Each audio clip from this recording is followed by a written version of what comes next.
வரதட்சணை கொடுமையால உயிரை விட்ட ரிதன்யா விஷயத்துலேருந்து இன்னும் தமிழ்நாட்டு மக்களால் வெளியே வர முடியல. அதுக்குள்ளே கேரளாவில் இன்னொரு சோகம்.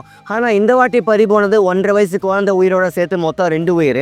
விபன்சிகான்ற இவங்க கேரளாவில் நிதிஷ்குமார்ன்ற அந்த ஒரு நாய் கூட 2020 கல்யாணம் பண்ணுறாங்க. கல்யாணம் பண்ணி UAEயில் போய் செட்டில் ஆகுறாங்க.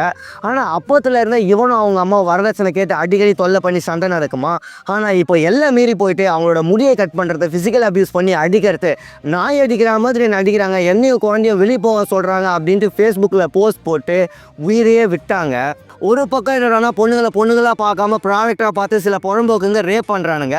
இன்னொரு பக்கம் வீட்டுக்கு வந்த மருமகளாக பார்க்காம மணி மிஷினாக பார்த்து வரதட்சணை கொடுமை பண்ணி சாவடிக்கிறாங்க.